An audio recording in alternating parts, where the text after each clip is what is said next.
Imaginez un instant. Accepteriez-vous d'épouser quelqu'un que vous n'avez jamais aimé, uniquement par convenance, et si je vous disais que cette seule décision pourrait changer votre vie pour toujours? Aujourd'hui, je vais vous raconter l'histoire de transformation par l'amour la plus palpitante que vous ayez jamais entendue. Mais d'abord, dites-moi dans les commentaires d'où vous regardez. Je veux apprendre à connaître mon public. Et n'oubliez pas de vous abonner à la chaîne et de laisser un like sur cette vidéo pour m'aider à faire connaître ces histoires incroyables à plus de gens.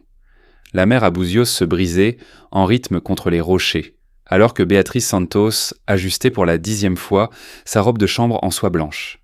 Ses mains tremblaient, tandis qu'elle contemplait par la fenêtre de la suite nuptiale la pleine lune se reflétant sur les eaux sombres de l'Atlantique. À 23 ans, elle n'aurait jamais imaginé que sa première nuit en tant que femme mariée serait remplie d'une telle peur et d'une telle incertitude. « Respire, Béatrice, ce n'est qu'un contrat », se murmura-t-elle, essayant de calmer son cœur qui battait la chamade. La porte de la salle de bain s'ouvrit en silence et Ricardo Silva apparut, vêtu seulement d'un pantalon de pyjama en soie noire.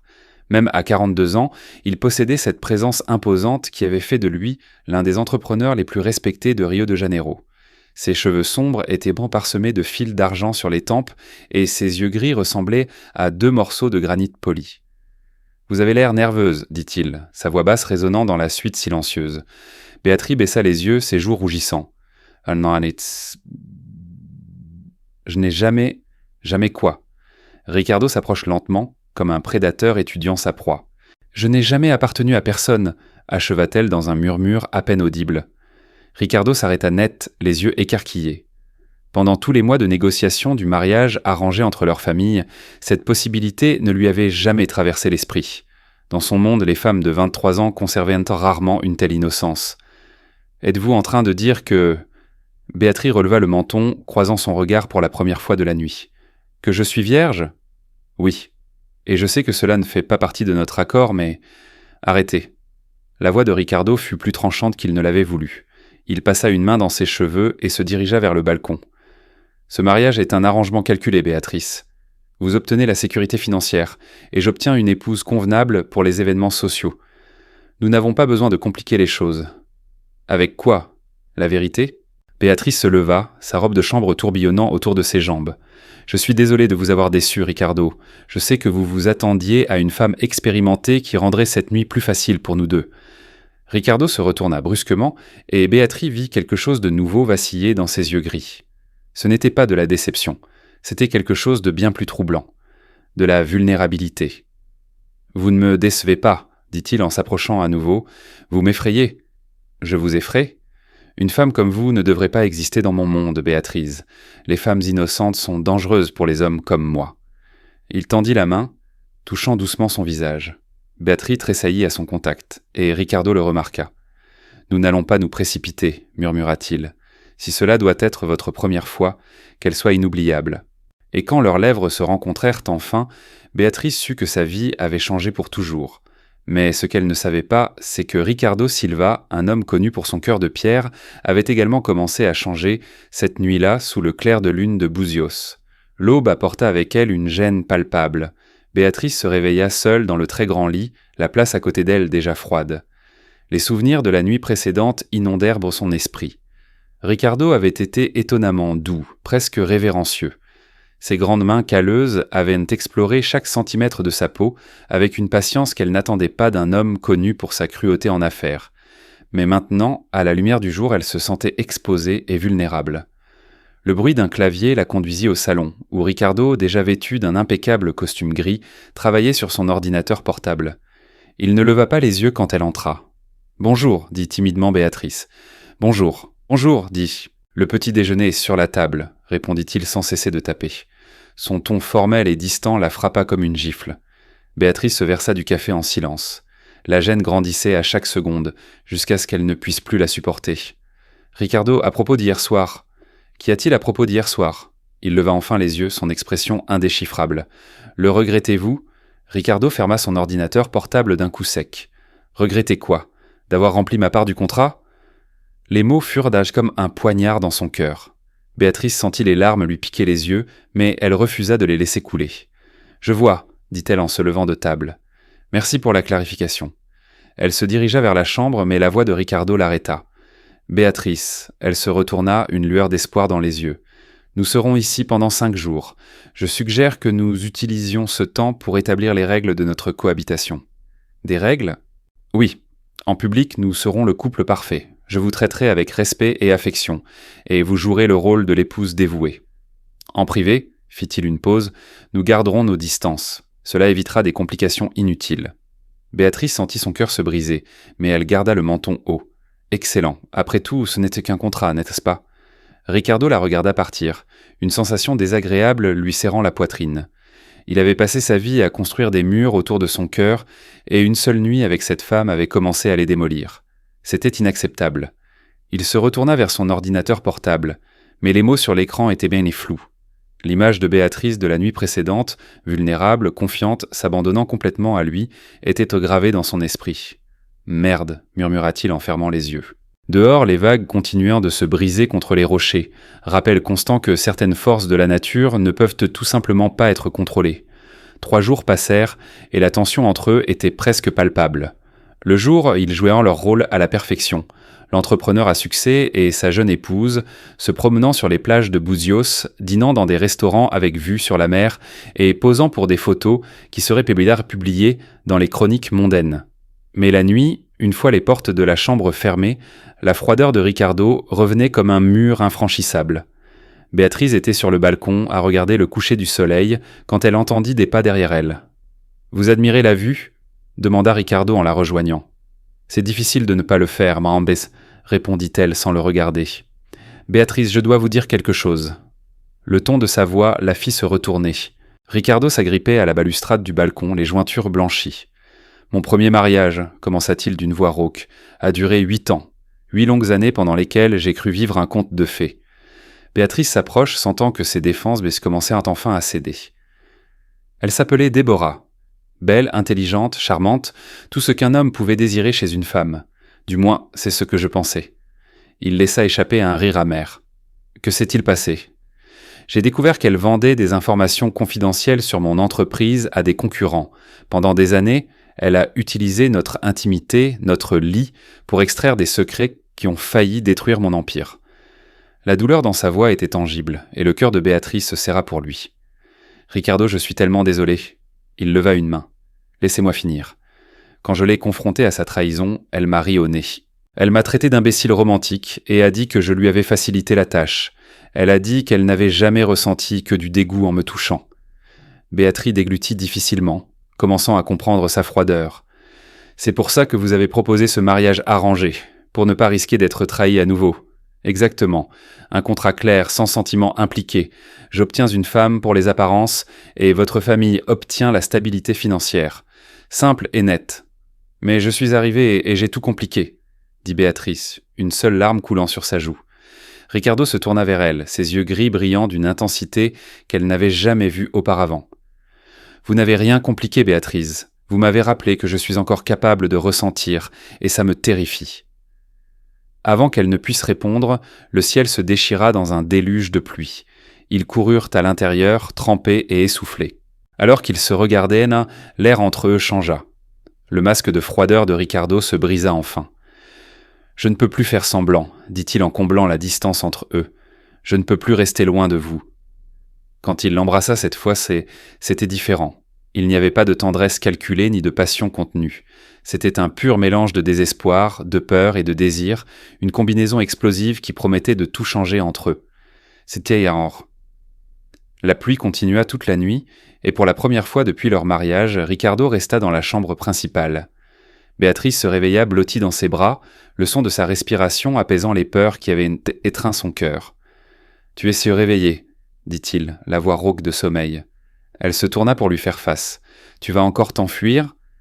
Ricardo soupira, passant ses doigts dans ses cheveux sombres. « Je devrais probablement. Ce serait plus sûr pour nous deux. » Plus sûr ou plus lâche ? La question directe le surprit. Depuis des années, personne n'avait osé le confronter aussi hardiment. « Fais attention, Béatrice. Tu ne connais pas le monstre avec lequel tu joues. »« Je ne vois pas de monstre ici. » Elle toucha son visage, traçant sa mâchoire du doigt. « Je ne vois qu'un homme blessé qui a peur de vivre à nouveau. » Ricardo ferma les yeux, se permettant de sentir son contact.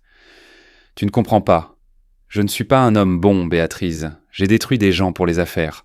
J'ai été impitoyable. Et alors? Comment ça, et alors? Béatrice se redressa sur un coude, le regardant droit dans les yeux. Tu crois que je me soucie de ce que tu as fait avant de me rencontrer? De tes batailles étant commerciales ou du nombre de personnes avec qui tu as dû être dur pour protéger ton empire? Ricardo l'étudia, cherchant un signe de fausseté ou d'intérêt financier, mais tout ce qu'il vit fut une sincérité absolue. Pourquoi ça ne t'importe pas? Tante, parce que l'homme qui m'a fait l'amour il y a 3 nuits n'est pas l'homme que tu décris. L'homme qui m'a touché comme si j'étais en cristal, qui vérifiait à chaque seconde que j'allais bien, qui me murmurait des mots tendres à l'oreille, cet homme n'est pas un monstre. Elle fit une pause, sa voix se raffermissant. Tu veux savoir pourquoi je t'ai épousé, Ricardo? Ce n'était pas seulement pour la sécurité financière de ma famille, c'était parce que j'ai vu quelque chose dans tes yeux, le jour où nous nous sommes rencontrés. J'ai vu une solitude si profonde qu'elle faisait écho à la mienne. Et hier soir, quand tu t'es enfin permis d'être vulnérable avec moi, tu as confirmé ce que je soupçonnais déjà. Tu n'es pas l'homme froid et calculateur que tu prétends être. Tu es quelqu'un qui a été si profondément blessé que tu as oublié ce que c'est que d'être vraiment aimé. Et tu penses pouvoir me l'apprendre? La question sortit plus durement qu'il ne l'avait voulu. Béatrice sourit et ce fut comme un lever de soleil dans ses yeux sombres. Je n'ai rien à t'apprendre, Ricardo. Tu sais déjà comment aimer. Tu dois juste te permettre de le faire à nouveau. Il l'attira dans un baiser désespéré, sentant pour la première fois depuis des années que peut-être, juste peut-être, il méritait une seconde chance dans la vie. Dehors, la tempête se calmait, et les premiers rayons de soleil commençaient à percer les nuages. Un nouveau jour se levait, et avec lui la possibilité d'un nouvel homme émergeant des cendres du passé de Ricardo Silva. Les 2 jours suivants furent une révélation pour eux deux. Ricardo se permit d'être l'homme qu'il avait enfoui sous des années de méfiance et de douleur.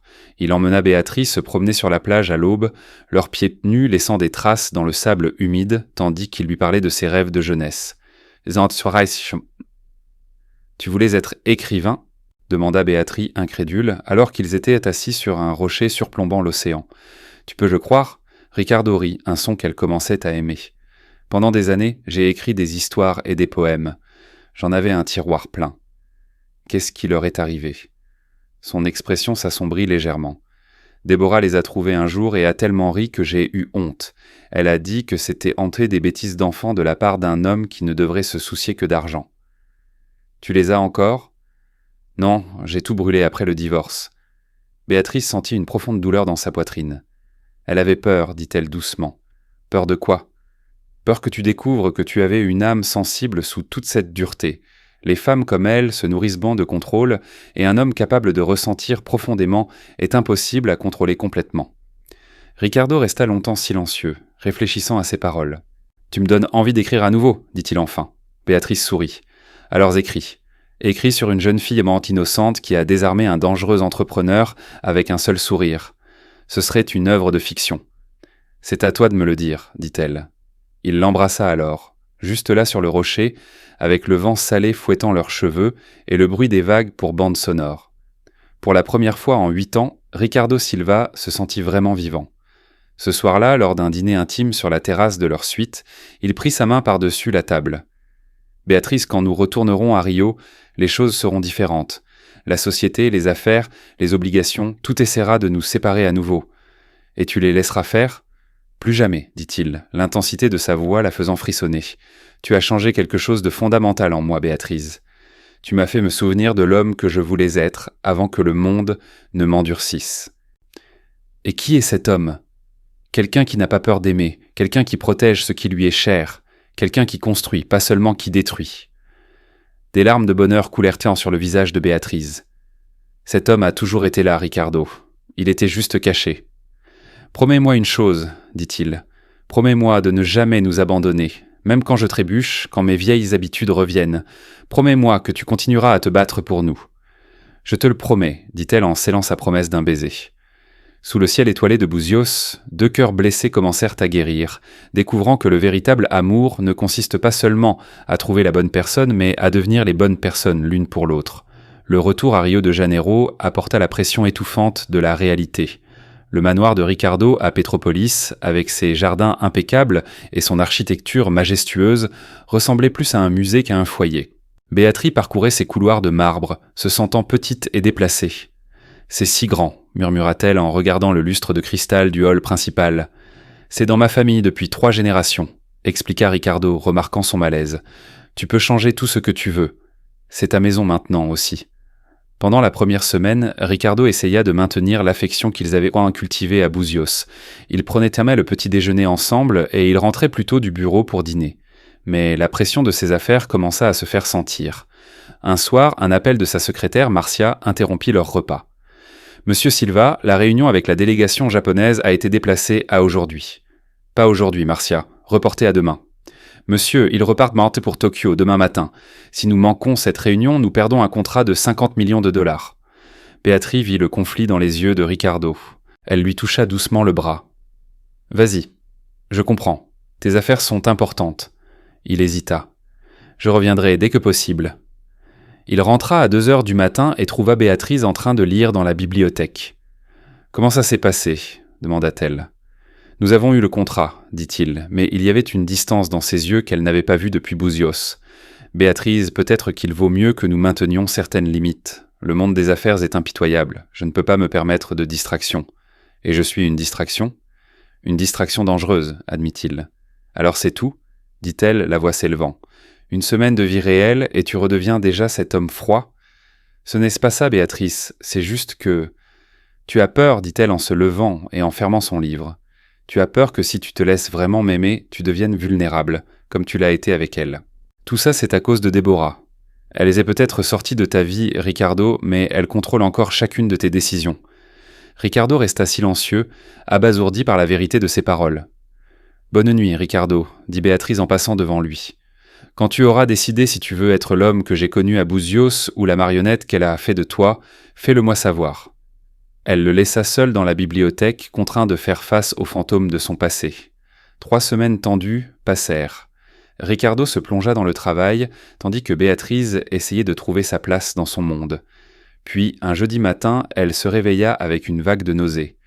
Quand cela se reproduisit pendant 3 jours consécutifs, un soupçon terrifiant commença à se former dans son esprit. « Ce n'est pas possible », murmura-t-elle à son pâle reflet. Cet après-midi-là, elle demanda au chauffeur de l'emmener à une pharmacie.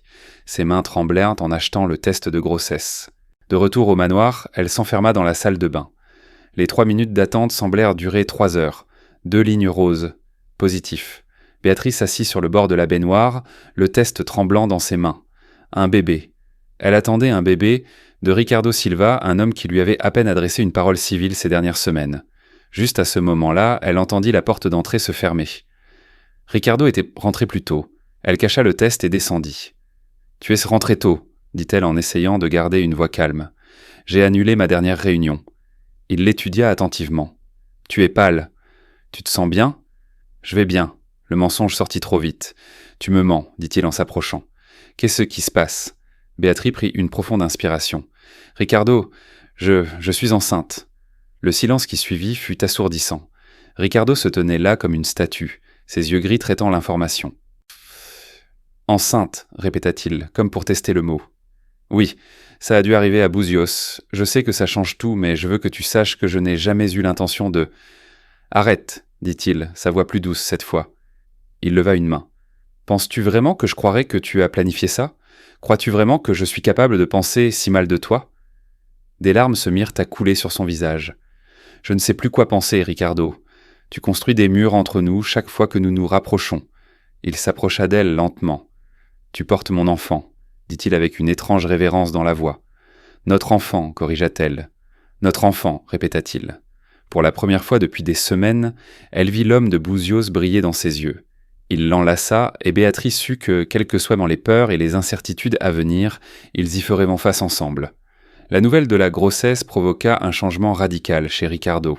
Il redevint l'homme attentif qu'elle avait connu à Buzios, mais maintenant avec une intensité protectrice qui était parfois suffocante. « Tu ne peux pas porter ça, » dit-il un jour, lui prenant un petit sac de course des mains. « Ricardo, ce ne sont que les vitamines que le médecin a prescrites. Je ne vais pas me briser.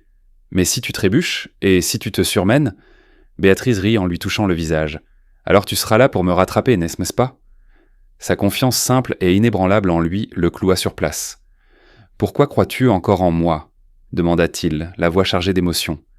Parce que je t'aime, Ricardo. J'aime l'homme que tu es quand tu cesses, Brand, de te battre contre toi-même. Je t'aime aussi, dit-il, la première fois qu'il prononçait ces mots.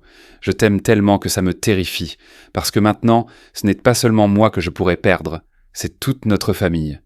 Béatrice prit ses mains et les posa sur son ventre encore plat. Alors ne nous perds pas, batte-toi pour nous. Ce soir-là, Ricardo la surprit avec un dîner dans le jardin, illuminé par des centaines de bougies.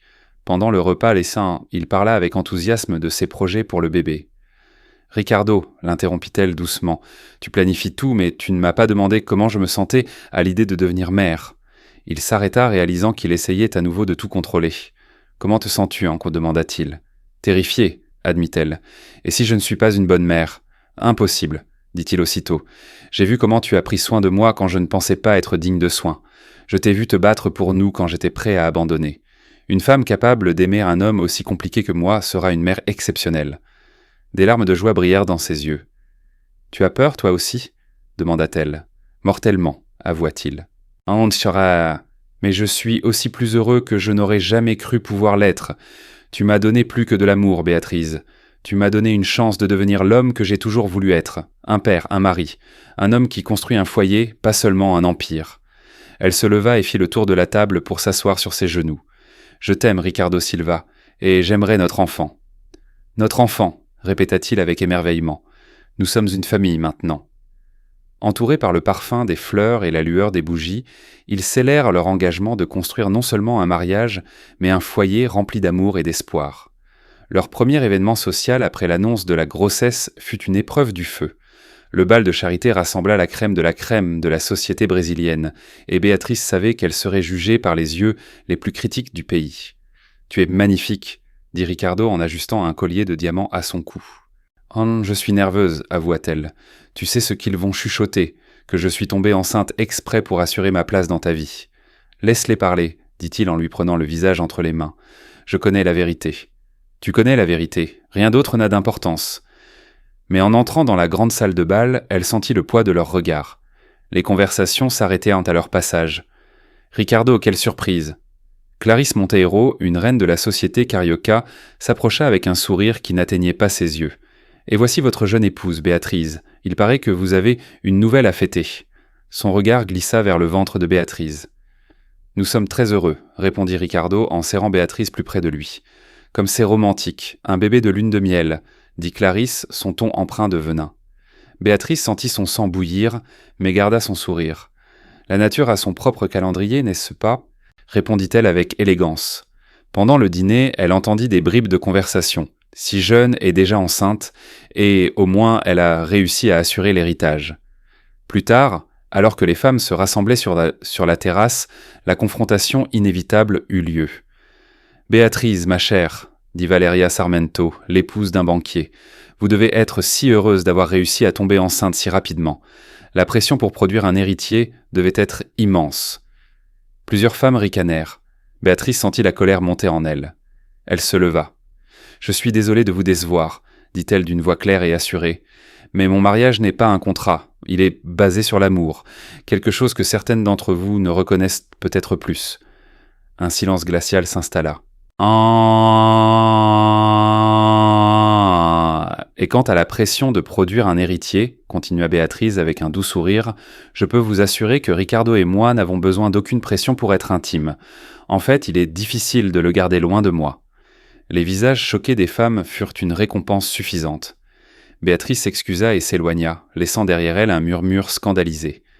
Dans le hall, Ricardo la rejoignit, une expression indéchiffrable sur le visage. « Tu as entendu, hein ?» demanda-t-elle. « Chaque mot, » dit-il. Un lent sourire s'étala sur son visage. « Tu as été magnifique. Je n'ai jamais été aussi fier de quelqu'un de ma vie. » Et là, au milieu du hall de l'hôtel, il l'embrassa comme s'ils étaient seuls au monde, prouvant à quiconque en doutait que leur mariage était bien plus qu'un simple arrangement. Les mois suivants furent remplis d'une routine heureuse et paisible. Ricardo installa un bureau à domicile pour être plus proche d'elle et lisait chaque soir à leur bébé grandissant. « J'espère que je serai un meilleur père que le mien », confessa-t-il un soir. C'était un bourreau de travail qui croyait que montrer de l'affection était un signe de faiblesse. Le père qu'il aurait pu être me manque. Il posa une main sur son ventre. « Je te le promets, notre fils n'aura jamais à se demander s'il est aimé. » Ou notre fille, dit Béatrice avec un sourire. J'ai l'intuition que c'est une fille. Je veux juste que le bébé soit en bonne santé, dit-il, et qu'il te ressemble, courageux et fort. Si notre enfant hérite de la moitié de la force, il sera invincible. Tard une nuit, à son 8e mois de grossesse, Béatrice se réveilla avec une sensation étrange. « Ricardo, dit-elle en le secouant doucement. Ricardo, réveille-toi. Je crois que c'est le moment. » La panique sur son visage était presque comique. En quelques minutes, il avait appelé le médecin, attrapé le sac de maternité et l'a porté jusqu'à la voiture. « Respire, Ricardo, dit-elle entre deux contractions. Tout ira bien. Nous sommes ensemble dans cette épreuve. » Un cri fort et sain résonna dans la salle d'accouchement à 5 heures du matin. Quand le médecin plaça le petit paquet dans les bras de Ricardo, il sentit des larmes couler sur son visage pour la première fois depuis son enfance. « C'est un garçon », annonça le médecin. Ricardo regarda le petit visage ridé de son fils et eut l'impression d'assister à un miracle. « Regarde-le, Béatrice, dit-il en lui apportant le bébé. Regarde ce que nous avons fait. »« Miguel, murmura-t-elle en touchant la main du bébé. Il s'appelle Miguel. »« Miguel Silva, répéta Ricardo, testant le son. C'est parfait. Les premières semaines furent un tourbillon d'émerveillement et d'épuisement. Ricardo refusa d'engager une infirmière de nuit, insistant pour se réveiller avec Béatrice à chaque tétée. Le manoir froid et impersonnel fut transformé en un foyer, ses couloirs résonnant des pleurs de bébé, des rires de Béatrice et de la voix douce de Ricardo chantant des berceuses. « Tu as complètement changé, remarqua Béatrice un soir. En mieux, j'espère. Définitivement en mieux. L'homme que j'ai rencontré a disparu. Cet homme échoué à mort le jour où tu es entré dans ma vie, dit-il sérieusement. Cet homme, celui qui est ici maintenant, sait ce qui était vraiment important. Et qu'est-ce que c'est ? Il la regarda, les yeux pleins d'amour. Toi, lui, cette vie que nous avons construite ensemble. Le reste n'est que du bruit. C'est ce même jour qu'ils reçurent un appel inattendu. Sa secrétaire, Marcia, l'informa que Déborah était dans son bureau, exigeant de le voir. Le visage de Ricardo se durcit instantanément. « Mon ex-femme », expliqua-t-il à Béatrice. « Non, mon ex-femme. Je ne l'ai pas vue depuis 3 ans. Tu vas lui parler ? Je devrais probablement savoir ce qu'elle veut, dit-il en étudiant son visage. Est-ce que ça te dérange ? Oui, admit-elle, mais je te fais confiance. Et peut-être est-il important de clore ce chapitre pour de bon. Quand Ricardo rentra à la maison, Béatrice le trouva dans la chambre de Miguel, regardant son fils dormir. « Elle est venue demander de l'argent, » dit-il sans quitter le berceau des yeux. « Apparemment, elle a tout perdu au jeu et est ruinée. Ressens-tu encore quelque chose pour elle ?» Ricardo se tourna enfin pour regarder Béatrice. « Tu sais ce que j'ai ressenti en la voyant ? Rien, absolument rien. Tout ce à quoi je pensais, c'était de rentrer à la maison, auprès de toi et de Miguel, à cette vraie vie que nous avons construite ensemble. Tout ce qui a précédé n'était qu'une répétition. Ceci est ma vraie vie. Vous êtes ma vraie vie. » À ce moment-là, Miguel se réveilla, comme pour approuver les paroles de son père. Ricardo sut alors qu'il avait enfin trouvé sa place dans le monde, non pas dans les salles de conseil, mais dans cette simple chambre avec sa femme et son fils, un homme amoureux de sa famille. 5 ans plus tard, le jardin du manoir était décoré pour la fête d'anniversaire de Miguel. Le garçon, un mélange parfait de ses parents, courait parmi les invités avec une énergie débordante. « Il ressemble tellement à son père », fit remarquer une amie à Béatrice. « Physiquement, oui, rit Béatrice. Mais son esprit, c'est tout moi, Dieu merci. » Ricardo était un enfant si sérieux. Miguel est une pure joie. Elle regarda son mari, son costume coûteux tout froissé, poursuivant leur fils et plusieurs autres enfants, le sourire le plus sincère qu'elle ait jamais vu sur son visage. « Il n'a pas changé, » dit-elle doucement. « Il s'est simplement permis d'être celui qu'il a toujours été, à l'intérieur. » Ce soir-là, après le départ des invités, ils s'assirent sur la véranda. « Je pensais à quel point les choses ont changé, » dit Ricardo. « Il y a 5 ans, si quelqu'un m'avait dit que je serais ici, dans cette maison remplie des rires d'un enfant, marié à une femme qui me donne envie d'être un meilleur homme chaque jour, j'aurais dit que c'était impossible. Maintenant, je ne peux imaginer aucune autre vie. »« As-tu des regrets ? Seulement d'avoir attendu si longtemps pour me permettre d'être heureux, d'avoir failli rater ma chance d'avoir une vraie famille à cause de la peur. » Il sourit. Mais ensuite, Miguel entre dans notre chambre à 6 heures du matin en réclamant des crêpes, et je me souviens que tout ça est réel, et c'est pour toujours. Pour toujours, acquiesça-t-elle. La plus grande épreuve de leur amour était encore à venir. Une lettre arriva d'un cabinet d'avocats. Déborah intentait un procès pour annuler leur accord de divorce, affirmant qu'elle avait été contrainte de signer et qu'elle avait droit à la moitié de tout ce que Ricardo avait construit. Les semaines qui suivirent furent un tourbillon de réunions avec des avocats. Déborah était déterminée à détruire Ricardo financièrement. Elle veut se venger, expliqua leur avocat. Nous avons appris qu'elle a d'énormes dettes de jeu. Vous voir heureux et prospère l'a rendu amer. La pression commença à peser sur Ricardo. Béatrice le trouva tard un soir dans son bureau, entouré de papiers, une bouteille de whisky à côté de lui. « Et si elle gagne, Béatrice, demanda-t-il, la voix tendue. « Et si je perds tout? Ma réputation, mon entreprise, tout ce pourquoi j'ai travaillé toute ma vie. Et alors ?» La simple question le désarçonna. Béatrice lui prit les mains. « Ricardo, regarde-moi. Qu'est-ce qui compte vraiment pour toi? Toi et Miguel. Toujours. Alors qu'est-ce qui a de l'importance? Nous nous aurons toujours l'un l'autre. Je t'aimerai toujours, que tu sois l'homme le plus riche de Rio ou que nous devions repartir de zéro. Miguel te verra toujours comme son héros, que nous vivions dans ce manoir ou dans un petit appartement. Tu m'as donné la sécurité de savoir que je suis aimé et la stabilité d'avoir une famille. Le reste, elle haussa les épaules, ce ne sont que des choses. Il l'attira dans une étreinte désespérée, sentant pour la première fois depuis des semaines qu'il pourrait en survivre à cette tempête. Mais aucun d'eux n'était préparé au coup final et dévastateur de Déborah. Dans le cadre de sa plainte, elle présenta un test de paternité falsifié, affirmant que Miguel n'était pas le fils biologique de Ricardo, et elle était prête à utiliser ce mensonge pour détruire la famille qu'ils avaient reconstruite avec tant d'amour. La salle d'audience était plongée dans un silence tendu, lorsque le juge annonça les résultats du nouveau test ADN ordonné par le tribunal. Les résultats confirment avec une certitude de 99,99% que M. Ricardo Silva est le père biologique de l'enfant, Miguel Silva. Déborah devint blême. Ricardo se sentit faible de soulagement tandis que Béatrice lui serrait la main. De plus, poursuivit le juge, notre enquête a révélé que la plaignante a fabriqué des documents, présenté de fausses preuves et tenté de faire chanter la famille Silva. Par conséquent, non seulement je rejette la demande de révision de l'accord de divorce, mais j'ordonne également à Madame Déborah Santos de verser 2 millions de réals de dommages et intérêts pour préjudice moral. Le verdict résonna dans la salle d'audience comme un coup de tonnerre. Dehors, sous un ciel bleu clair, Ricardo serra Béatrice dans ses bras. « C'est enfin terminé, murmura-t-il. Je savais que nous allions gagner, dit-elle. Le véritable amour triomphe toujours de la haine, Ricardo. Toujours. Ce soir-là, après avoir récupéré un Miguel heureux, le garçon de 5 ans demanda « Papa, pourquoi maman et toi êtes si heureux aujourd'hui ?» Parce qu'aujourd'hui, nous avons eu la confirmation de quelque chose que nous savions déjà, champion, dit Ricardo, la voix chargée d'émotion. Que nous sommes une vraie famille, pour toujours.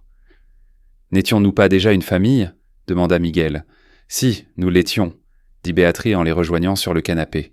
Mais parfois, de mauvaises personnes essaient d'eux de gâcher les bonnes choses. Le juge a dit que ces personnes ne peuvent de plus nous embêter. Plus tard, alors qu'ils se promenaient dans les jardins éclairés par la lune, Béatrice s'arrêta près de la fontaine. « Ricardo, je veux te remercier. » « Pourquoi ? Pour m'avoir appris ce qu'est le véritable amour.